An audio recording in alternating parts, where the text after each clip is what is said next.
ಬೆಳಗಾವಿ ಗಡಿಯಲ್ಲಿ ಮಹಾರಾಷ್ಟ್ರ 400 ಕೋಟಿ ರಾಬರಿ.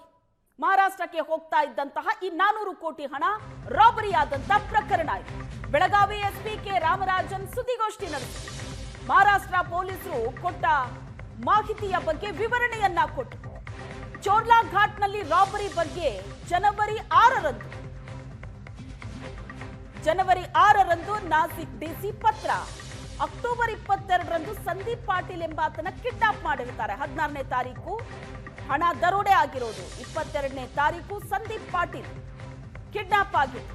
ವಿಶಾಲ್ ನಾಯ್ಡು ಎಂಬಾತ ನಾಸಿಕ್ನಲ್ಲಿ ಕಿಡ್ನಾಪ್ ಮಾಡಿರ್ತಾರೆ. ಸಂದೀಪ್ ಪಾಟೀಲ್ ಅನ್ನ ಕಿಡ್ನಾಪ್ ಮಾಡಿದ್ದು ಈ ವಿಶಾಲ್ ಅನ್ನೋ ವ್ಯಕ್ತಿ. ಅಕ್ಟೋಬರ್ 16ರಂದು 400 ಕೋಟಿ ಅಪಹರಣ ಆಗಿದೆ ಅಂತ ಹೇಳಿದ್ದಾರೆ.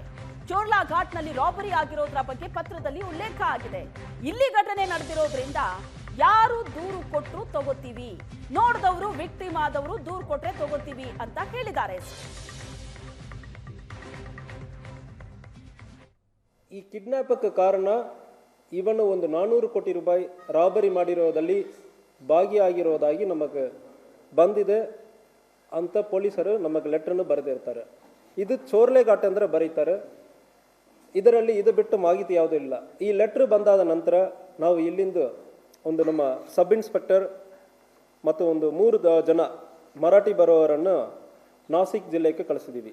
21ನೇ ತಾರೀಕು ಅಲ್ಲಿ ಹೋಗಿ ರೀಚ್ ಆಗಿರೋರು ಅಲ್ಲಿ ನಾಸಿಕ್ ಜಿಲ್ಲೆಯಲ್ಲಿ ಇರುವ ಪೊಲೀಸ್ ವರಿಷ್ಠಾಧಿಕಾರಿ ಮತ್ತು SIT ಟೀಮನ್ನು ಕೂಡ ಒಂದು ಇತ್ತೀಚೆಗೆ ಫಾರ್ಮ್ ಮಾಡಿರೋದು ಕಂಡು ಬಂದಿರುತ್ತದೆ. ಅವ್ರ ಕಡೆ ಮಾತಾಡೋ ಸಂದರ್ಭದಲ್ಲಿ ಅಕ್ಯೂಸ್ಡ್ ಯಾರ್ಯಾರು ಕಿಡ್ನಾಪ್ ಮಾಡಿದಾರೋ ಅವ್ರ ಕಡೆ ನಮಗೆ ಮಾತಾಡೋದಕ್ಕೆ ಅವಕಾಶ ಸಿಕ್ಕಿಲ್ಲ. ಆಲ್ರೆಡಿ SIT ಟೀಮ್ ವಿಚಾರಣೆ ನಡೀತಾ ಇದೆ. ಆ ಇಂಟ್ರಾಗೇಷನ್ ಅಫೆಕ್ಟ್ ಆಗುತ್ತೆ ಅಂದರೆ ಹೇಳಿಬಿಟ್ಟು ನಮಗೆ ಅವ್ರ ಜೊತೆ ಯಾರು ಕಿಡ್ನಾಪ್ ಮಾಡಿದಾರೋ ಅವ್ರ ಜೊತೆ ಮಾತಾಡೋಕ್ಕೆ ಅವಕಾಶ ಇಲ್ಲ ಅಂತ ಹೇಳಿದ್ದಾರೆ. ನಾವು ಮಾತಾಡಿರೋದು ಸಂದೀಪ್ ದತ್ತಾ ಪಾಟೀಲ್ ಜೊತೆ ನಮ್ಮ ಪೊಲೀಸ್ ಅವರು ಹೋಗಿ ವಿಚಾರಣೆ ಮಾಡಿದ್ದಾರೆ ಮತ್ತು ಮಾತಾಡಿದ್ದಾರೆ. ಅವನು ಹೇಳೋದು, ಸರ್ ನನ್ನ ಕಿಡ್ನಾಪ್ ಮಾಡಿರೋರು ನನ್ನ ಕಡೆ ಹೇಳಿದ್ದಾರೆ, ಇಂಥಾಗ ಒಂದು 400 crore ರಾಬರಿ ಆಗಿದೆ ಅಂದರೆ ಹೇಳಿದ್ದಾರೆ ಅಂತ ಹೇಳಿರೋದು. ಅವನು ಯಾವುದು ನೋಡಿಲ್ಲ. ನೋಡಿರೋರು ಪ್ರಾಬಬ್ಲಿ ಈ 4 ಜನ ಇಲ್ಲ. ಈ 4 ಜನವನ್ನು ಟೀಮ್ ಕಟ್ಟಿ ಇದು ಮಾಡಿರೋದು ವಿರಾಟ್ ಗಾಂಧಿ ಎಂಬವನು. ಇವರಲ್ಲಿ ಯಾರೋ ಒಬ್ಬರಕ್ಕೆ ಗೊತ್ತಿರಬೇಕು. ಅವರ ಬಗ್ಗೆ ಆಲ್ರೆಡಿ SIT ವಿಚಾರಣೆ ನಡೀತಾ ಇದೆ, ನಮಗೆ ಅವಕಾಶ ಸಿಕ್ಕಿಲ್ಲ.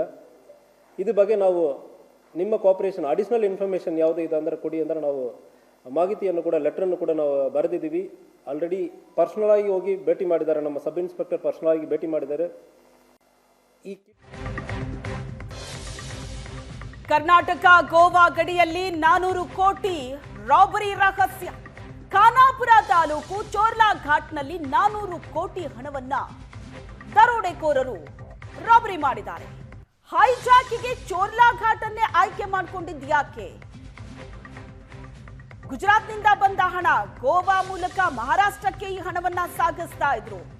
ಆದ್ರೆ ಬೆಳಗಾವಿಯ ಈ ಚೋರ್ಲಾ ಘಾಟ್ನಲ್ಲೇ ಹಣವನ್ನ ದರೋಡೆ ಮಾಡೋದಕ್ಕೆ ಆ ಜಾಗವನ್ನ ಆಯ್ಕೆ ಮಾಡಿಕೊಂಡಿದ್ದು ಯಾಕೆ?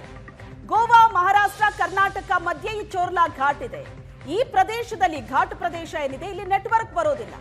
ಬೆಳಗಾವಿಯ ಜಾಂಬೋಟಿವರೆಗೂ 4 ತಾಸು ಸಂಪರ್ಕ ಕಟ್ ಆಗತ್ತೆ, ಅಂದ್ರೆ ನೆಟ್ವರ್ಕೇ ಇರೋದಿಲ್ಲ. ಗೋವಾದಿಂದ ಚೋರ್ಲಾ ಘಾಟ್ 3 ಗಂಟೆ ಸಮಯ ಬೇಕು. ಚೋರ್ಲಾದಿಂದ ಮಹಾರಾಷ್ಟ್ರಕ್ಕೆ ಸಂಪರ್ಕಿಸತ್ತೆ ಈ ಅರಣ್ಯದಂಚಿನ ದಾರಿ. ರಾಬರಿ ಮಾಡಿದ್ರೆ ಯಾರಿಗೂ ಸಂಪರ್ಕ ಸಿಗೋದಿಲ್ಲ ಅನ್ನೋದು ಈ ದರೋಡೆಕೋರರ ಪ್ಲಾನ್ ಆಗಿತ್ತು.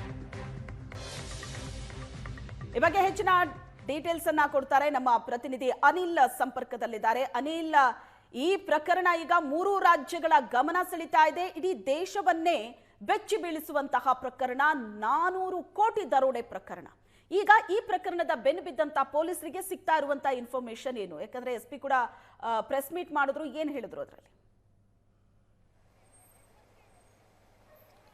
ಬೆಳಗಾವಿ ಗಡಿ ಭಾಗದಲ್ಲಿ ಬೆಳಗಾವಿ ಗಡಿ ಭಾಗದಲ್ಲಿ ನಡೆದಿರ್ತಕ್ಕಂತಹ ರಾಬರಿ ಪ್ರಕರಣ ಇದೆ. ಸಾಕಷ್ಟು ಮಹಾರಾಷ್ಟ್ರದಲ್ಲಿ ಸಂಚಲನಕ್ಕೂ ಕಾರಣವಾಗಿದೆ. ಈ ಪ್ರಕರಣವನ್ನು ಮಹಾರಾಷ್ಟ್ರ ಮುಖ್ಯಮಂತ್ರಿ ದೇವೇಂದ್ರ ಫಡ್ನವೀಸ್ ಕೂಡ ಗಂಭೀರವಾಗಿ ಪರಿಗಣಿಸಿರುವಂಥದ್ದು. ಈಗಾಗಲೇ SIT ಫಾರ್ಮ್ ಕೂಡ ಆಗಿರುವಂಥದ್ದು. ಯಾಕಂತಂದ್ರೆ ಈ ಒಂದು ಪ್ರಕರಣ ನಡೆದಿದ್ದು ಅಕ್ಟೋಬರ್ 16, 2025. ಆದರೆ ಪ್ರಕರಣ ಬೆಳಕಿಗೆ ಬಂದಿದ್ದು ಈಗಷ್ಟೇ 2-3 ದಿನಗಳ ಹಿಂದಷ್ಟೇ. ಹೀಗಾಗಿ ಸಹಜವಾಗಿ 400 ಕೋಟಿ ರೂಪಾಯಿ ದರೋಡೆ ಆಗಿದ್ದು ದರೋಡೆ ಆಗಿರುವ ಹಿನ್ನೆಲೆಯಲ್ಲಿ ಈ ಪ್ರಕರಣವನ್ನು ಮಹಾರಾಷ್ಟ್ರ ಪೊಲೀಸರು ಕೂಡ ಗಂಭೀರವಾಗಿ ಪರಿಗಣಿಸಿರುವಂಥದ್ದು. ಈಗಾಗಲೇ SIT ಫಾರ್ಮ್ ಕೂಡ ಆಗಿರುವಂಥದ್ದು.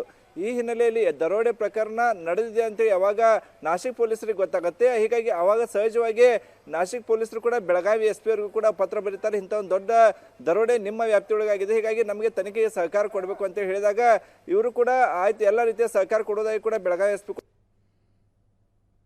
ಕೂಡ ಈಗ ಒಂದು ತಂಡವನ್ನು ಕೂಡ ಬೆಳಗಾವಿ SP ರಾಮರಾಜನ್ ಕೂಡ ಒಂದು ತಂಡವನ್ನು ಕೂಡ ಈಗ ನಾಸಿಕ್ಗೆ ಕಳಿಸಿದ್ದಾರೆ.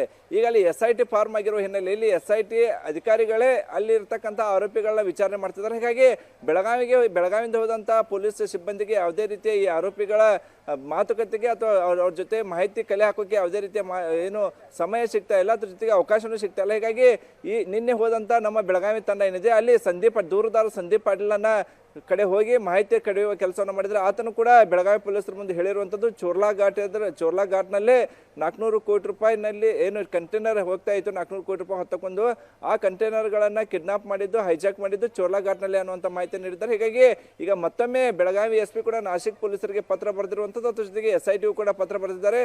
ಈಗ ಹೋಗೋದಾದ್ರೆ ಯಾರಾದರೂ ನೋಡಿದಾರಾ, ಕಂಟೈನರ್ ಹೋಗಿದ್ದನ್ನು ನೋಡಿದಾರಾ ಅಥವಾ ಅಲ್ಲಿ ಕಂಟೈನರ್ ಇದ್ದಂಥವ್ರೆ ಯಾರಾದರೂ ಹೇಳಿದಾರಾ ಅಂತೇಳಿ ಮಾಹಿತಿ ಕೊಡಿ ಅಂತ ಕೇಳಿದ್ದಾರೆ. ಯಾಕಂತಂದ್ರೆ ಈ ಒಂದು ದರೋಡೆ ಪ್ರಕರಣ ಆಗಬೇಕಾದ್ರೆ ಆಗೋಕ್ಕಿಂತ ಮುಂಚೆ ಇದೆಲ್ಲ ಪ್ರಿಪ್ರೇಷನ್ ಆಗಿದ್ದೆ ಮಹಾರಾಷ್ಟ್ರದಲ್ಲಿ, ಇಲ್ಲ ಅಂದ್ರೆ ಗೋವಾದಲ್ಲಿ. ಹೀಗಾಗಿ ನೀವು ಇಬ್ಬರಲ್ಲಿ ಒಬ್ರು ನಮಗೆ ಒಂದು ಕ್ಲೂ ಕೊಟ್ಟರೆ ಉಳಿದ ಪ್ರಕರಣ ನಾವು ಭೇದಿಸ್ತೀವಿ ಅನ್ನುವಂಥ ವಿಶ್ವಾಸದ ನುಡಿಗಳನ್ನ ಈಗ ಬೆಳಗಾವಿ SP ಹೇಳ್ತಿರುವಂಥದ್ದು. ಹೀಗಾಗಿ ಸಹಜವಾಗಿ ಈಗ ಇವತ್ತು ಇಡೀ ದಿನ SIT ಕೂಡ ಏನು ಈಗಾಗಲೇ ಬಂದಿರ್ತಕ್ಕಂಥ 5 ಆರೋಪಿಗಳ ವಿಚಾರಣೆ ಮಾಡೋಕೆ ಈಗ ಮುಂದಾಗಿರುವಂಥದ್ದು. ಹೀಗಾಗಿ ಅದ್ರ ಜೊತೆಗೇನೆ ಗೋವಾದಲ್ಲೂ ಕೂಡ ಯಾಕಂತಂದ್ರೆ ಗೋವಾದಿಂದನೇ ಚೋರ್ಲಾ ಘಾಟ್ ಮೂಲಕ ಬೆಳಗಾವಿಗೆ ಬರಬೇಕಿತ್ತು. ಹೀಗಾಗಿ ಗೋವಾದ ಪೊಲೀಸರು ಕೂಡ ಅಕ್ಟೋಬರ್ 16ರಿಂದ ಅಂದ್ರೆ ಒಂದು 4-5 ದಿನದ CC ಕ್ಯಾಮರಾ ಫುಟೇಜ್ ಅನ್ನ ಪರಿಶೀಲನೆ ಮಾಡೋ ಕೆಲಸವನ್ನು ಕೂಡ ಈಗ ಗೋವಾ ಪೊಲೀಸರು ಮಾಡ್ತಿದ್ದಾರೆ. ಹೀಗಾಗಿ 400 ಕೋಟಿ ರೂಪಾಯಿ ಎಲ್ಲಿ ಹೋತು ಅನ್ನೋದನ್ನ ಪತ್ತೆ ಹಚ್ಚೋಕೆ ಈಗ ಕೇವಲ ಮಹಾರಾಷ್ಟ್ರ ಅಷ್ಟೇ ಅಲ್ಲ, ಕರ್ನಾಟಕ ಗೋವಾ ಪೊಲೀಸರು ಕೂಡ ಈಗ ಮುಂದಾಗಿರುವಂಥದ್ದು. ಹೀಗಾಗಿ ಈ ಒಂದು ಪ್ರಕರಣಕ್ಕೆ ಸಂಬಂಧಪಟ್ಟಂಗೆ ನಾವು ಎಲ್ಲ ರೀತಿಯ ಸಹಕಾರವನ್ನ ಮಹಾರಾಷ್ಟ್ರ ಪೊಲೀಸರಿಗೆ ಹಾಗೂ SIT ಕೊಡ್ತೀವಿ ಅನ್ನುವಂಥ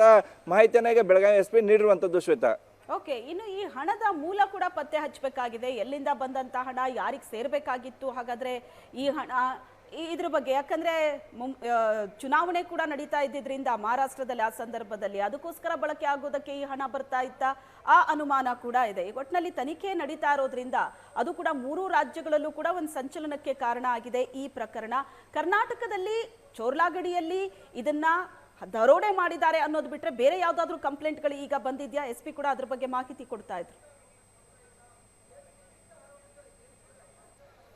ಹೌದು ಶ್ವೇತಾ, ಅದು ಏನು 4 ಚೋರ್ಲಾ ಘಾಟ್ ಏನಿದೆ ಅದು 40 ಕಿಲೋಮೀಟರ್ ವ್ಯಾಪ್ತಿಯನ್ನು ಹೊಂದಿರತಕ್ಕಂಥದ್ದು. ಯಾಕಂದ್ರೆ 3 ರಾಜ್ಯಗಳ ಗಡಿಗಳು ಇರೋದು ಚೋರ್ಲಾ ಘಾಟ್ನಲ್ಲಿ. ಒಂದು ಕರ್ನಾಟಕನೂ ಚೋರ್ಲಾ ಘಾಟ್ ಗಡಿ ಬರುತ್ತೆ, ಮಹಾರಾಷ್ಟ್ರದ್ದು ಬರುತ್ತೆ, ಗೋವಾದಲ್ಲೂ ಬರುತ್ತೆ. ಈ 40 ಕಿಲೋಮೀಟರ್ನಲ್ಲಿ ಯಾವ ಸರ್ಕಾರಗಳು ಕೂಡ ಒಂದು ಸರಿಯಾದ ನೆಟ್ವರ್ಕ್ ವ್ಯವಸ್ಥೆನ ಮಾಡಿಲ್ಲ. ಹೀಗಾಗಿ ಅಲ್ಲಿ ಬರ್ತಕ್ಕಂಥ ಕಾಡಂಚಿನ ಏನು ರಸ್ತೆ ಇದೆ, ಅಲ್ಲಿ ಪಶ್ಚಿಮ ಘಟ್ಟ ಪ್ರದೇಶದಲ್ಲೇ ಮಾರ್ಗ ಮಧ್ಯ ರಾಜ್ಯ ಹೆದ್ದಾರಿ ಇರೋದ್ರಿಂದ ಅಲ್ಲಿ ಯಾವುದೇ ರೀತಿಯ ಕ್ಲೂ ಕೂಡ ಸಿಗೋಕೆ ಈಗ ಸಾಧ್ಯ ಇಲ್ಲ. ಯಾಕಂದ್ರೆ ಯಾವುದೇ ನೆಟ್ವರ್ಕ್ ಟೆಕ್ನಿಕಲ್ ಎವಿಡೆನ್ಸ್ ಆಧಾರದ ಮೇಲೆ ಆರೋಪಿಗಳನ್ನ ಹಿಡಿತೀವಿ ಅಂತಂದ್ರೆ ಆ ಮಹಾರಾಷ್ಟ್ರ ಪೊಲೀಸರು ಕೂಡ ಅಲ್ಲಿ ನೆಟ್ವರ್ಕ್, ಮಹಾರಾಷ್ಟ್ರ ಸರ್ಕಾರನೂ ಅಲ್ಲಿ ಒಂದು ನೆಟ್ವರ್ಕ್ ಹಾಕಿಲ್ಲ, ಕರ್ನಾಟಕ ಸರ್ಕಾರನೂ ಹಾಕಿಲ್ಲ, ಗೋವಾ ಸರ್ಕಾರನೂ ಹಾಕಿಲ್ಲ. ಹೀಗಾಗಿ ಇದೊಂದು ಸವಾಲಾದ್ರೆ, ಮತ್ತೊಂದೆಡೆ ಈ ಒಂದು ಪ್ರಕರಣ ಸಂಬಂಧಪಟ್ಟಂಗೆ ಆ ಸಂದೀಪ್ ಪಾಟೀಲ್ ಏನು ನಾಸಿಕ್ ಠಾಣೆಯಲ್ಲಿ ದೂರನ್ನ ನೀಡಿದ್ದಾನೆ, ಆ ದೂರ ನೀಡತಕ್ಕಂಥ ಸಂದರ್ಭದಲ್ಲಿ ನನ್ನನ್ನ ಕಿಶೋರ್ ಶೇಟ್ ಏನಿದ್ದಾರೆ ಆತನ ಸಹಚರ್ಯ ನನ್ನ ಅಪಹರಿಸಿದ್ರು. ಹೀಗಾಗಿ ಈ ಹಣ ಕಿಶೋರ್ ಶೇಟ್ಗೆ ಅನ್ನುವಂಥ ಮಾಹಿತಿಯನ್ನು ನೀಡಿದ್ದಾರೆ. ಯಾಕಂದ್ರೆ ಕಿಶೋರ್ ಶೇಟ್ ಮಹಾರಾಷ್ಟ್ರ ದೊಡ್ಡ ರಿಯಲ್ ಎಸ್ಟೇಟ್ ಉದ್ಯಮಿ, ಅಲ್ಲಿ ದೊಡ್ಡ ದೊಡ್ಡ ಕಾಮಗಾರಿಗಳನ್ನ ಕಾಂಟ್ರಾಕ್ಟ್ಗಳನ್ನ ಕಿಶೋರ್ ಶೇಟನ್ನೇ ವಹಿಸಿಕೊಳ್ತಾನೆ. ಆದರೆ ಕಿಶೋರ್ ಶೇಟ್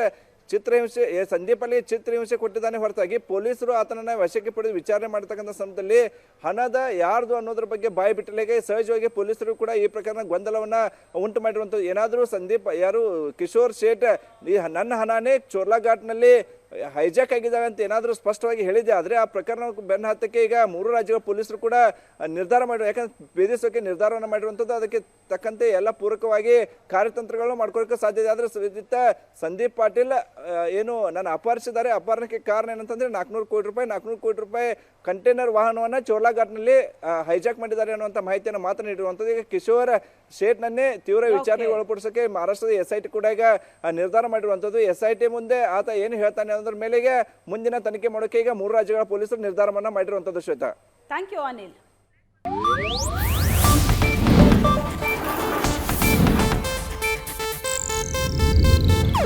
ಇದು ಏಷ್ಯಾನೆಟ್ ನ್ಯೂಸ್ ನೆಟ್ವರ್ಕ್ ಪ್ರಸ್ತುತಿ.